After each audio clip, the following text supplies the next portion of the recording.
Marcos capítulo 1, a partir do versículo 14. Nos coloquemos em pé em reverência à leitura da palavra de Deus. A nossa igreja tem enfatizado nesses últimos dias e meses a importância da evangelização, a importância do evangelismo. Nós chegamos à conclusão que a nossa igreja só tem uma esperança: evangelizar. A igreja que não evangeliza se fossiliza. E por isso você tem visto o pastor Fabiano nos mobilizando para sermos ganhadores de almas. E eu espero que a mensagem de hoje nos ajude nesta direção. E depois que João foi entregue à prisão, veio Jesus para a Galileia, pregando o evangelho do reino de Deus, e dizendo: o tempo está cumprido, e o reino de Deus está próximo. Arrependei-vos e crede no evangelho. E andando junto do mar da Galileia, viu Simão e André, seu irmão, que lançavam a rede ao mar, pois eram pescadores. E Jesus lhes disse: vinde após mim, e eu farei que sejais pescadores de homens. E deixando logo as suas redes, o seguiram. E passando dali um pouco mais adiante, viu Tiago, filho de Zebedeu, e João, seu irmão, que estavam no barco, consertando as redes. E logo os chamou, e eles, deixando seu pai Zebedeu no barco, com os empregados, foram após ele. Oremos. Querido Deus, eterno Pai, primeiramente eu peço que abençoe os irmãos enfermos, continue, ó Deus, restaurando a saúde completa de minha esposa, continue, ó Deus, abençoando o tratamento que neste momento ela está fazendo, e que em breve, ó Pai, ela possa receber alta deste tratamento, que Deus possa curá-la por completo. Pai, nós também oramos pela cura do irmão José Carlos. Pai, nós te agradecemos por todas as lições de vida, por toda a edificação espiritual que ele e Dona Marta estão experimentando neste momento. Mas a tristeza é grande, a luta, ó Deus, é ferrenha. E nós, ó Deus, pedimos que o Senhor esteja ao lado daquele casal, confortando e dando esperança. Abençoando, ó Deus, o tratamento, prolongando a vida do irmão José Carlos com muita qualidade, pois ele tem o desejo de servir a Deus e ao próximo. Pai, nós também oramos pela vida da irmã Ivanilde, que por muitos anos abençoou a nossa igreja, através da presença e do ministério dela. Pai, agora ela precisa do Senhor, ela precisa das nossas orações. Pai, nós oramos que possa tocar nos seus olhos, possa curá-la deste glaucoma, possa baixar a pressão ocular, possa tirar as dores e restaurar a visão, ó Deus, e um tanto da visão que ela já perdeu. Pai, nós oramos que ela possa sentir paz, sentir conforto e sentir, ó Deus, a presença do Espírito Santo na vida dela. Ajude-a neste momento, ó Deus. Pai, nós oramos também pelo irmão Leoncir. O Senhor sabe, ó Pai, o que há de errado, e o Senhor pode curá-lo também. E assim, ó Pai, nós oramos por todos os enfermos do nosso meio, de nossa igreja, que Deus possa ampará-los e Deus possa realmente curá-los. Agora me use, ó Deus, para pregar esta mensagem, que ela fale diretamente aos nossos corações. No nome de Jesus, amém. Podem se assentar.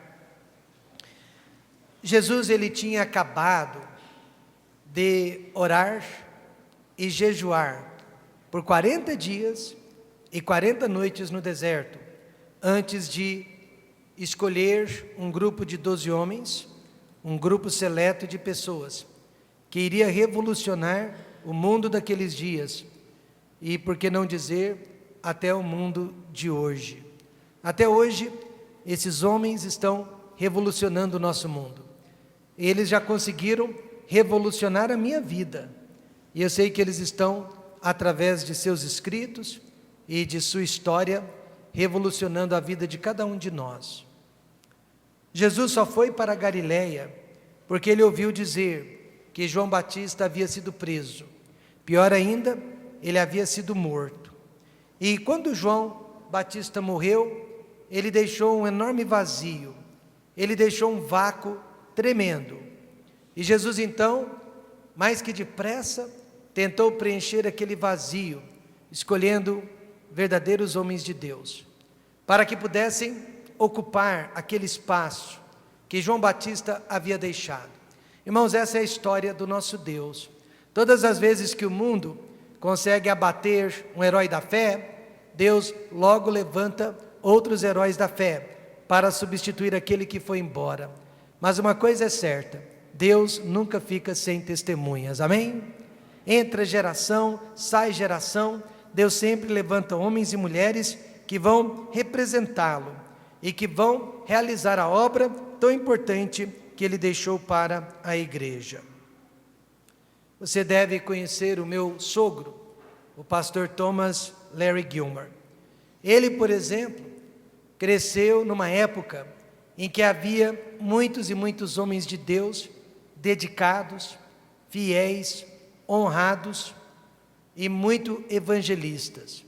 Um desses homens que mais influenciou a vida do meu sogro foi o fundador da Universidade de Tennessee Temple, onde o meu sogro e minha sogra se formaram. O nome dele era Dr. Lee Robertson. Ele era evangelista por natureza, era o seu chamado principal, ganhador de almas.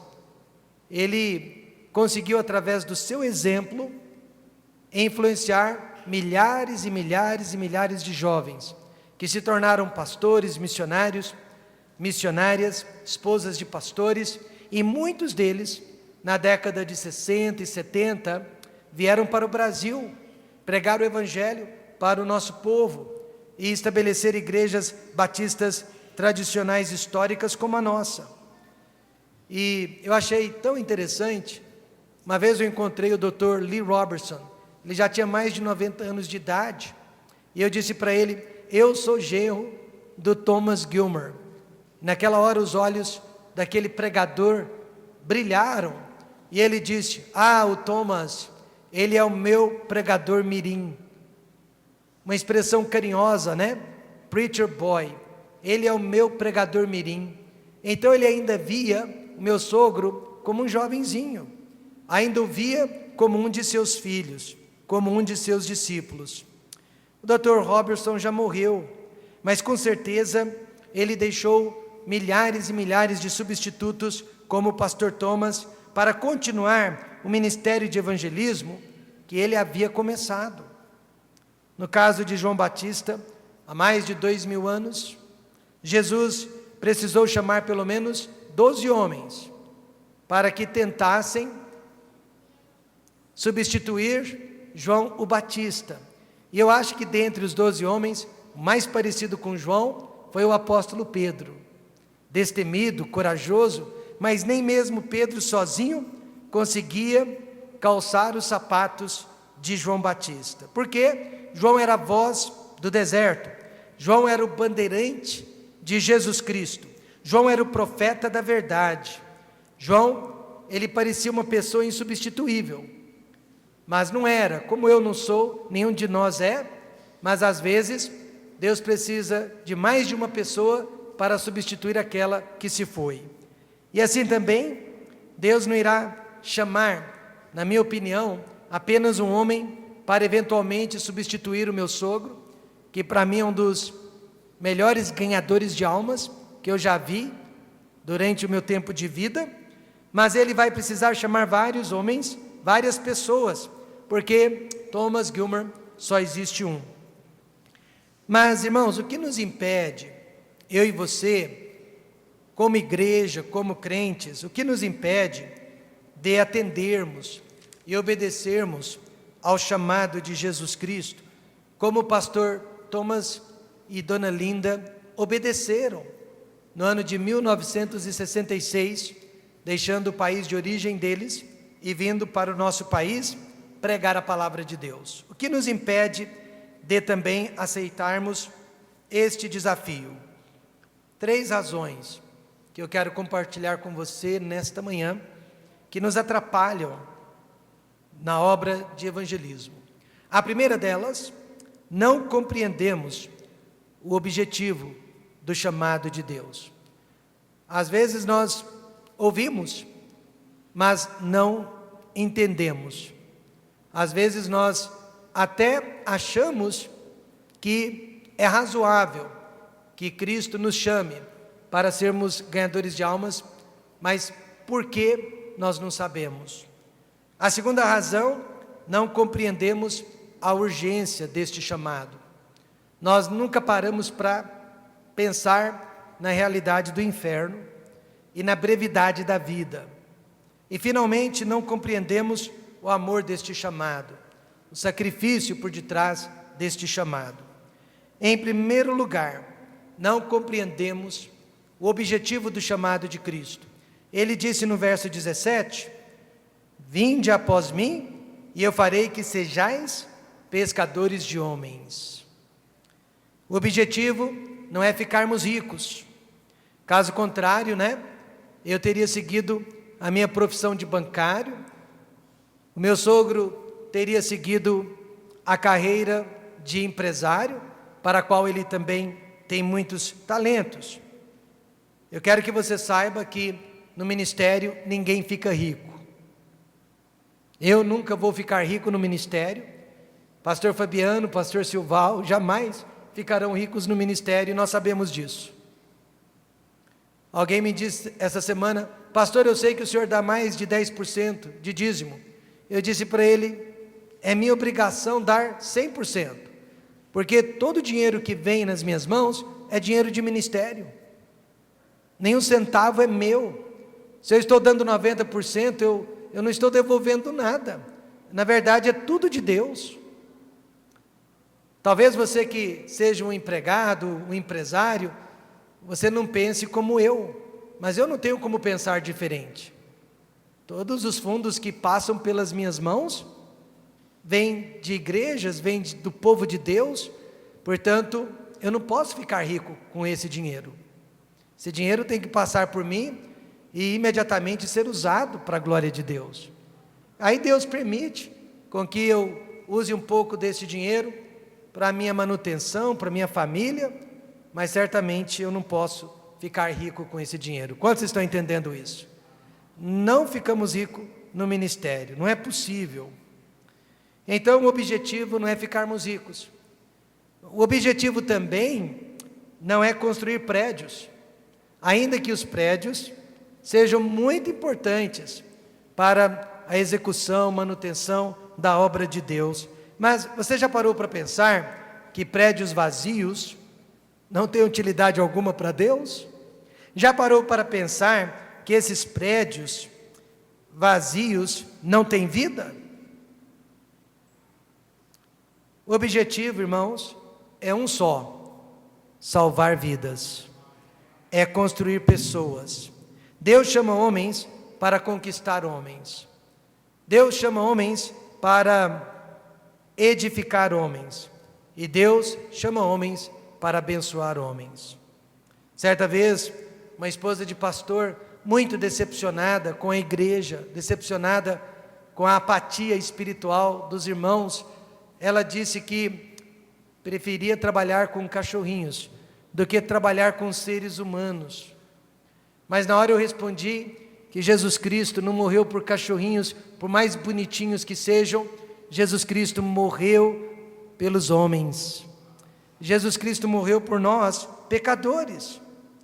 Alguém me perguntou qual foi o segredo do ministério bem-sucedido do meu sogro e de minha sogra durante esses últimos 50 anos que eles estão vivendo no Brasil. Imediatamente, sem medo de errar, eu respondi: o segredo do ministério deles é discipulado. Eles passam tempo com pessoas, eles investem em pessoas, eles acreditam em pessoas, e eles têm sonhos para serem realizados na vida das pessoas. Mas como podemos, pastor Rômulo, alcançar este objetivo? Como podemos influenciar a vida de pessoas? Ficando em casa certamente não é o jeito. Se omitindo não é o jeito. Se isolando não é o jeito. A Bíblia nos ensina como podemos alcançar este objetivo que se chama pessoas. Primeiro, imitando nosso Mestre Jesus Cristo. E segundo, pescando os homens para o Senhor Jesus Cristo. Imitando a Cristo, irmãos. Eu e você, nós vamos conseguir realizar obras fantásticas. Jesus disse: vinde após mim. O verdadeiro discipulado é a forma mais perfeita de imitação que existe. O objetivo verdadeiro do discipulado não é imitar os papas da teologia. Vamos ler os seus livros, vamos ler os seus comentários, vamos saber como eles estão trabalhando nos ministérios deles e vamos imitá-los. Não, isso não é discipulado, isso é plágio, né? O verdadeiro discipulado também não é achar que alguns homens são mais perfeitos que outros homens e alguns homens conhecem mais a verdade do que outros homens, porque nenhum de nós é dono da verdade, nós apenas conhecemos a fonte da verdade, amém, irmãos? Ela é a fonte da verdade, mas nenhum de nós é dono da verdade. Então o verdadeiro discipulado, meus amados irmãos, é imitar, é seguir o testemunho simples que Jesus Cristo nos deixou para que imitássemos. Ele era manso, ele era humilde, ele era bondoso. Então agora, como discípulo, eu quero ser manso, eu quero ter autocontrole, eu quero ser humilde, eu não quero pensar nada a meu respeito, nem de positivo e nem de negativo, simplesmente eu não quero pensar a meu respeito. E eu quero ser bondoso, eu quero pagar o mal com o bem, amém, irmãos? E jamais pagar o mal com o mal, e principalmente nunca prejudicar as pessoas. Não foi esse o exemplo que Jesus nos deixou? Jesus, irmãos, é a pessoa mais equilibrada, mais balanceada que eu e você encontramos na Bíblia. Apesar de perfeito, imaculado, ele nunca foi extremista. Aliás, ele repreendeu o extremismo dos fariseus. Mas ele próprio não era extremista. E agora é da vontade de Deus que eu e você sejamos como Jesus Cristo. Nós precisamos imitá-lo e sempre fazer aquela pergunta: o que Jesus faria em meu lugar? O que Jesus faria em meu lugar? Então nós temos que imitá-lo na sua maneira de ser, agir e pensar. Romanos 8:29, e eu gostaria que a igreja toda lesse comigo. Veja qual é o alvo de Deus para a minha e para a sua vida. Vamos ler juntos? Porque os que dantes conheceu, também os predestinou para serem conforme a imagem de seu Filho. Nós não podemos nos enganar. Deus jamais me chamou para imitar o meu pastor, por mais homem de Deus que ele seja. Deus jamais chamou você para imitar os seus pastores. Deus nos chamou para que fôssemos conforme a imagem de nosso Senhor e Salvador Jesus Cristo. Uma vizinha certa vez criticou o testemunho de uma de nossas jovens, que era recém-convertida. A moça tinha acabado de se converter, ela já foi para o guarda-roupa, mudou as suas roupas e ela disse: eu vou dar testemunho de Cristo através da minha vestimenta e, além de tudo, através da minha atitude. Passado algumas semanas, uma vizinha olhou para aquela moça e disse: quem essa moça pensa que é? Jesus Cristo. E a moça ouviu, virou e voltou para a vizinha e disse: Jesus Cristo não, mas uma imitação fajuta dele sim. Jesus Cristo não, porque nós jamais seremos Jesus Cristo, perfeitos como Jesus Cristo, mas imitação fajuta sim, porque nós estamos tentando, amém, irmãos? Tentando ser como Jesus Cristo, tentando imitá-lo tanto quanto possível. Então, meus irmãos, o objetivo é conquistar almas, e um meio para isso, imitando Jesus Cristo. Segundo, pescando homens para Jesus Cristo. Jesus disse: e eu farei que sejais pescadores de homens. Eis aqui o objetivo declarado, eis aqui o objetivo confirmado por Jesus. Ele nos chamou para sermos pescadores de homens. Perceba que ele não fez nenhuma ressalva. Ah, você que é tímido, não precisa evangelizar. Você que não tem estudo, eu te isento. Ele incluiu a todos nós, porque há pessoas que só eu, Rômulo, posso ganhar para Jesus Cristo. Só eu vou ter acesso àquelas pessoas e ninguém mais. E há pessoas que somente você vai ganhar para Jesus Cristo e ninguém mais. Então, nós não podemos perder essas oportunidades. Não foi nenhuma e nem duas vezes que eu tive o privilégio de ver, de ouvir o meu sogro evangelizando vários tipos de pessoas. Eu já ouvi evangelizando os andarilhos, eu já ouvi evangelizando empresários importantes da alta sociedade, eu sei que ele já evangelizou políticos, comerciantes, doutores, gerentes de banco. Ele já deixou muita gente feliz e ao mesmo tempo muita gente brava com o evangelismo dele. Mas o que a palavra de Deus diz a respeito da pregação da palavra? A palavra de Deus diz que pregues a palavra, instes a tempo e fora de tempo. Meus irmãos, nunca existe o momento errado para se pregar a palavra de Deus. O que existe é o jeito errado. É a maneira como nós pregamos, a maneira como nós nos expressamos. Mas todo lugar e toda hora é hora para exaltar a palavra de Deus. Não existe o momento errado, só existe o jeito errado. O verdadeiro homem de Deus, ele não está pescando dizimistas, ele não está à procura de novos dizimistas para encher o cofre da igreja ou o próprio bolso. O verdadeiro homem de Deus, ele não está pescando cabos eleitorais, tentando trazer o maior número possível de pessoas para o seu lado. Ele não está pescando crentes de outras boas igrejas. Mas o verdadeiro homem de Deus, ele está pescando no aquário do diabo. Amém, irmãos? Ele está tirando almas do aquário deste mundo e trazendo-as para o aprisco do Senhor Jesus Cristo. Ele está salvando e transformando vidas. O objetivo não podia ser mais claro: pescar os homens enquanto imitamos o modo de ser e agir e pensar do Senhor Jesus Cristo. Mas muitos crentes ainda não compreenderam isso. Eis aqui o objetivo, por eu estar nesta igreja, ter sido salvo, ter sido transformado.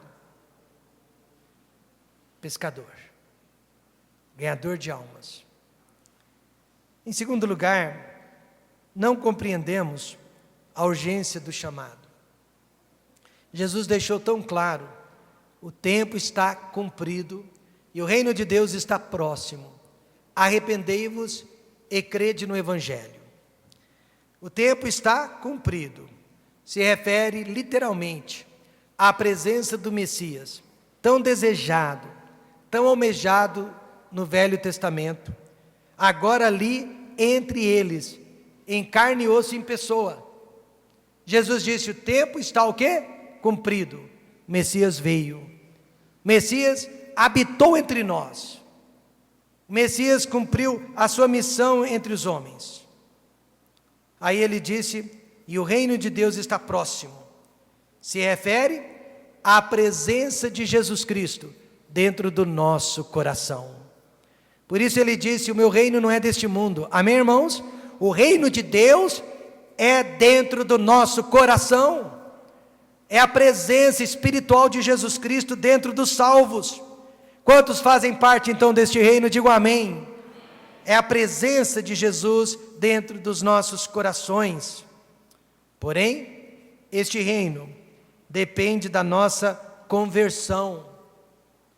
Por isso Jesus disse: arrependei-vos e crede no Evangelho.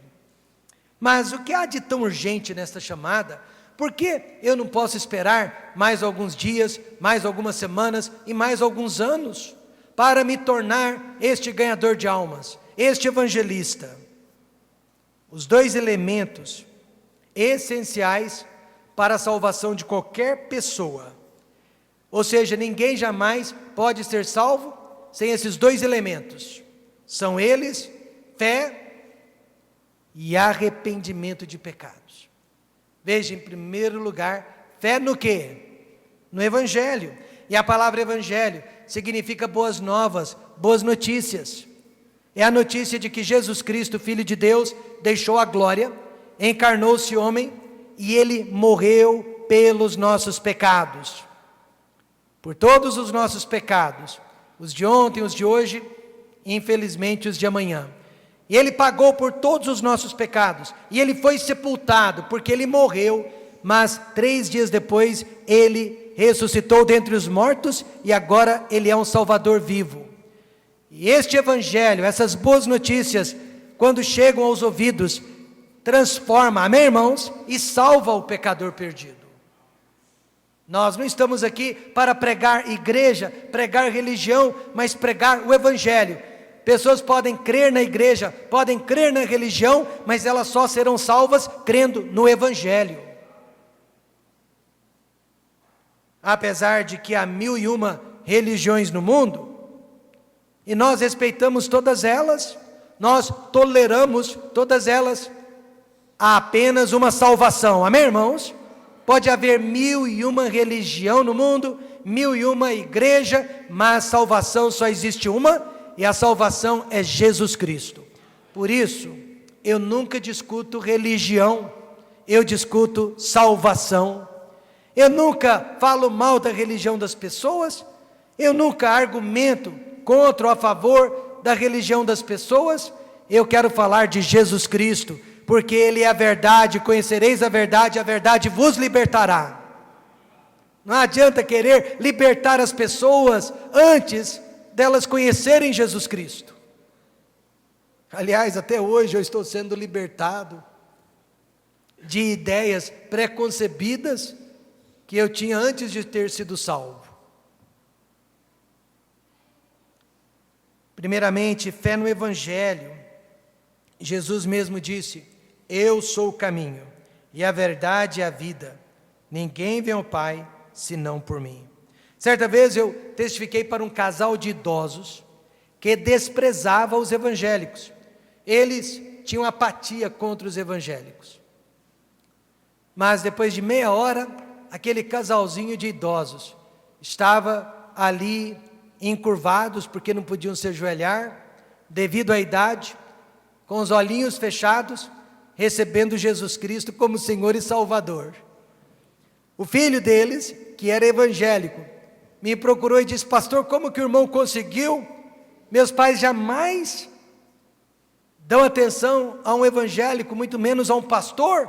Como que o irmão conseguiu? E eu disse: porque em momento algum nós falamos de igreja, deles ou nossa.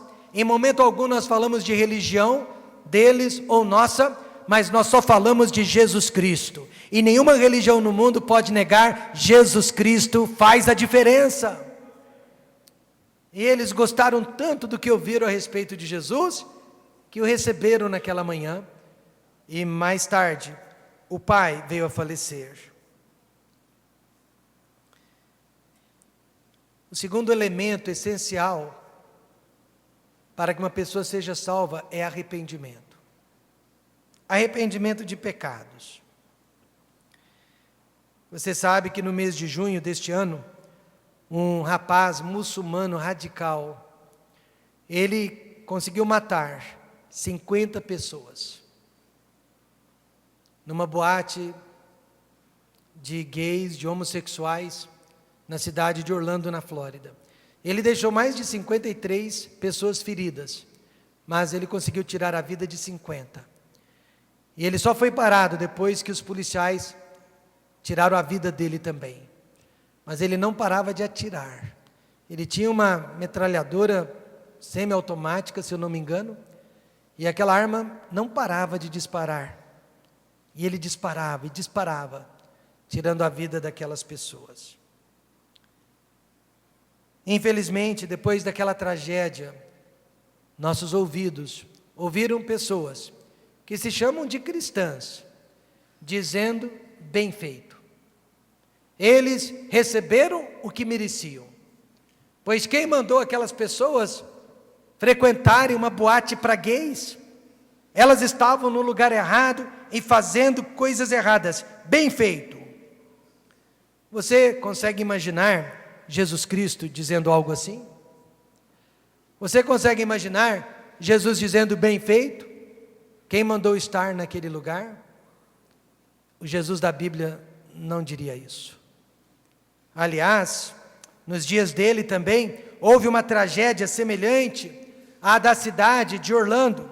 18 pessoas morreram quando a torre de Siloé, sem mais nem menos, caiu sobre a cabeça delas. Foi uma morte trágica, inesperada. Aí os fariseus religiosos da época disseram que aquelas pessoas, julgaram que aquelas pessoas eram grandes pecadoras, e por isso elas receberam aquele tipo de punição de Deus, aquele castigo de Deus, e por isso elas morreram do jeito que morreram. Mas Jesus Cristo apareceu, e Ele corrigiu aquele pensamento diabólico, e Ele disse para aquele grupo de religiosos: cuidais que foram mais culpados do que todos quantos homens habitam em Jerusalém? Em outras palavras, você acha que aquelas pessoas em Orlando, na Flórida, eram maiores pecadoras do que as pessoas que estão dentro desta igreja nesta manhã? Não, meus amados irmãos, ao contrário, Jesus disse: não, vos digo antes, que se não vos arrependerdes, todos, eu e você também, de igual modo, perecereis. Ou seja, homossexuais, heterossexuais, bissexuais e até assexuais, todos de igual modo precisam se arrepender de seus pecados e se entregarem nas mãos de Jesus Cristo. Arrependimento é essencial para a minha e a sua salvação e transformação de vidas. Por que urgência, pastor Rômulo? Porque Jesus disse: perecereis. Sem arrependimento, perecereis. O pecado, ele produz sofrimento nesta vida presente e na vida vindoura. E quanto mais cedo uma pessoa se arrepende e abandona os seus pecados, mais chance de uma vida de vitória, de paz e de amor. Eu gostei do testemunho de um cidadão brasileiro recentemente. Ele ficou doente, literalmente doente, por causa do noticiário. Tanta corrupção no meio político. Petrolão, mensalão, impunidade, políticos corruptos, legislando em causa própria, prejudicando o Brasil, matando as pessoas nas filas de hospitais. Até que ele olhou para dentro de si e descobriu que ele também era corrupto. Descobriu que sonegava impostos, descobriu que fazia questão de comprar produtos sem nota fiscal, porque o preço sai mais em conta. Descobriu que comprava muitos produtos pirateados. Então ele descobriu que ele não era muito diferente dos políticos e que ele também era um corrupto. E nesta manhã, meus amados irmãos, se você e eu olharmos para dentro do nosso coração, e Jesus disse que de lá procedem todos os males da vida, nós vamos achar um corrupto também. Com certeza nós vamos achar um pecador que precisa se arrepender e abandonar os pecados. Nós vamos encontrar maridos que precisam se arrepender, esposas que precisam se arrepender, filhos, pais que precisam se arrepender, e certamente crentes que precisam se arrepender. Por isso Jesus disse: se não vos arrependerdes todos, de igual modo perecereis. Quando que foi a última vez que você se arrependeu? Quando foi a última vez que você visitou o altar desta igreja e pediu perdão a Deus? A boa notícia é que Ele perdoa. Amém, irmãos? Ah, mas pastor, o senhor não sabe o que eu fiz. Eu te respondo: e você não sabe o que eu fiz, mas Ele sabe, e a palavra de Deus diz: se confessarmos os nossos pecados, Ele é fiel e justo para nos perdoar os pecados e nos purificar de toda a injustiça. Jesus, Ele não fica triste, porque eu e você nos arrependemos e pedimos perdão. Ele fica triste, porque não pedimos perdão, porque não nos arrependemos. O que impede o chamado de Deus hoje, para que você e eu sejamos ganhadores de almas, evangelistas? Não compreendemos o objetivo e não compreendemos a urgência deste chamado. Irmãos, é para ontem, não é para hoje nem para amanhã, é para ontem. Em terceiro e último lugar, não compreendemos o amor do chamado. No versículo 20, até parece fora do contexto, mas nada que Deus deixou registrado na Bíblia está fora de contexto. E eles, deixando seu pai, Zebedeu, no barco com os jornaleiros, foram após ele. Parafraseando, nós temos aqui João e Tiago, foram chamados por Jesus, imediatamente deixaram a família, deixaram a profissão e seguiram a Jesus. No versículo 18 lemos: e deixando logo as suas redes, o seguiram. Então, meus irmãos, o que nos faz deixar tudo e seguirmos após a Jesus? Eu pensei, analisei esse texto e achei a razão. Só existe um motivo capaz de nos impelir a sermos ganhadores de almas: um imenso amor por Jesus Cristo. E eu não estou falando de apenas amor, mas um imenso amor por Jesus Cristo.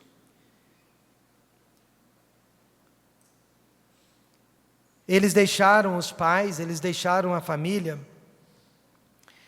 Agora eu quero deixar bem claro, eu e você não temos que deixar de amar outras pessoas.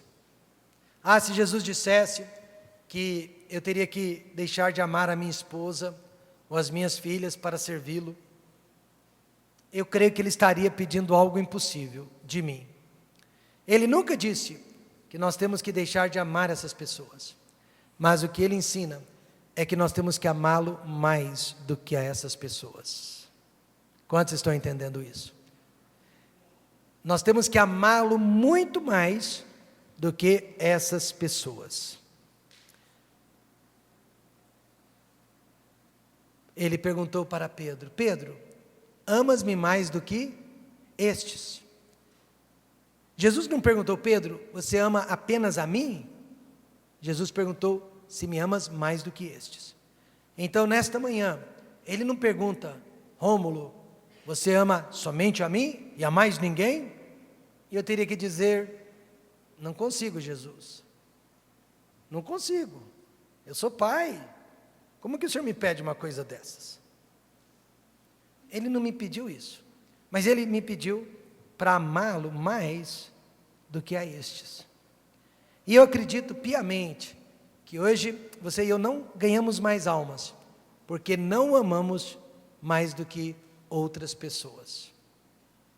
Zebedeu, ele era o pai de Tiago e João, e assim como um filho, eventualmente, deixa o pai, deixa a mãe, deixa a sua casa para formar uma outra família, Tiago e João deixaram a família para se unirem ao Senhor Jesus Cristo. Zebedeu, ele era um homem rico, ele era um homem abastado, ele era dono de uma empresa marítima e tinha vários empregados, dentre eles os 2 filhos, que eram donos, juntamente com o pai, mas também André e Pedro eram empregados de Zebedeu. Ele tinha aquela empresa, ele tinha aqueles funcionários debaixo da sua autoridade. Mas quando Jesus apareceu, Zebedeu não criou empecilhos. Antes, ele apoiou a saída dos seus filhos, apoiou a saída de André e Pedro para que servissem a Deus. Aliás, o próprio nome Zebedeu significa Jeová é a minha porção. Deus, o Senhor, é a minha porção. Sua esposa se chamava Salomé. E o que eu vou dizer aqui é curioso. Salomé, mãe de Tiago e João, foi uma das mulheres que ficou ao pé da cruz até o último instante. Até o corpo de Jesus ter sido retirado do madeiro. Ela foi uma das poucas pessoas e uma das mulheres que ficou até o fim. E agora, olha que curioso. Tudo indica, pela leitura que fazemos do Novo Testamento, que ela era irmã de Maria. E se ela era irmã de Maria, logo, ela era tia de quem? De Jesus Cristo. Tiago e João, eles conseguiram amar a Cristo mais que a própria família. E esses pais, por sua vez, entregaram os filhos para servirem a Deus sem reservas e sem hesitação.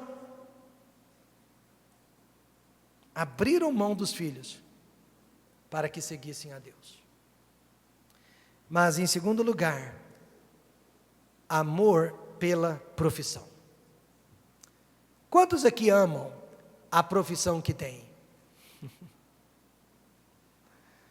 Jesus está pedindo para você amá-lo mais do que a sua profissão. Eles eram pescadores profissionais.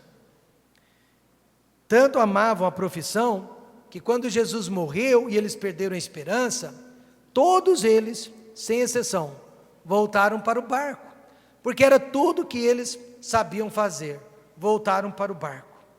Jesus, no entanto, lá no versículo 17, fez uma proposta encantadora. Vamos ler juntos?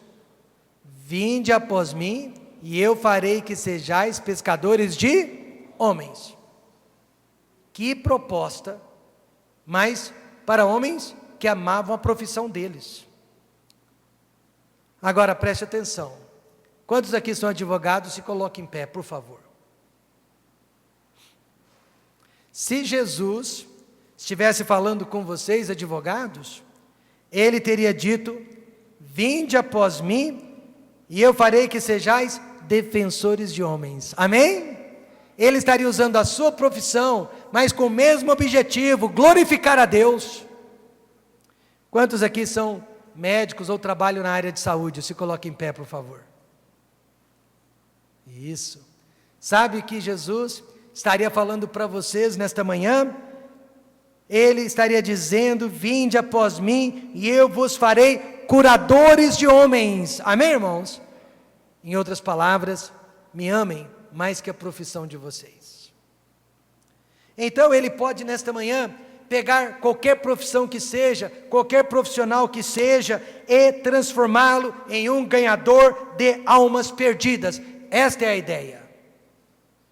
Este é o propósito.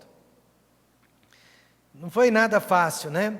Pedro, Tiago, João e André abandonarem o barco, a profissão, os familiares, e demonstrarem mais amor por Jesus. Mas eles conseguiram. Eles não eram desempregados, desocupados. Irmãos, eu não tenho nada contra desempregados, desocupados que dizem: Deus fechou todas as portas, me resta agora entrar no ministério. Eu pessoalmente não gosto disso. A pessoa então espera Deus fechar todas as portas para ela entender que o lugar dela é no ministério. Sabe o que eu prefiro? Eu prefiro Pedro, Tiago e João, André, que tinham uma profissão e que tinham uma profissão bem sucedida, eram até ricos, e eles abandonaram tudo para seguir Jesus Cristo.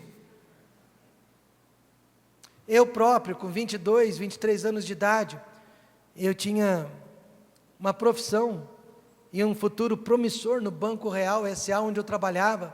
Eu já estava sendo transferido para a gerência, quando eu tive a oportunidade de fazer teologia nos Estados Unidos. Os meus pares, meus colegas de banco ficaram irados, me criticaram, dizendo que eu era um louco, deixando aquela posição para me tornar um pastor. Mas eu não tinha dúvidas da minha chamada. Eu não tinha dúvidas do propósito de Deus para a minha vida. Agora, irmãos, isso não quer dizer que todos nós temos que abandonar a nossa profissão e trabalhar de tempo integral na obra de Deus. Mas quer dizer que se Deus chamar, nós estamos prontos. Amém? E quer dizer também que mesmo na nossa profissão, nós vamos ser ganhadores de almas. Deus ainda está chamando. As pessoas não estão ouvindo, mas Ele não parou de chamar. O que as impede? Não compreendem o objetivo, a urgência e o amor do chamado. Nesta manhã, se você quer mesmo honrar a Bíblia, honrar esta palavra, seja um transmissor do Evangelho. Leve a palavra de Deus, através da igreja, das equipes de evangelismo, através do dia a dia, no consultório médico, no consultório do dentista, na fila de banco, no supermercado, no táxi, na vizinhança, onde quer que você esteja, seja um ganhador de almas. Se mobilize para promover o Evangelho de Cristo. Vamos salvar o maior número possível de almas. E vamos amar Jesus Cristo mais do que tudo. Vamos fechar os olhos e orar.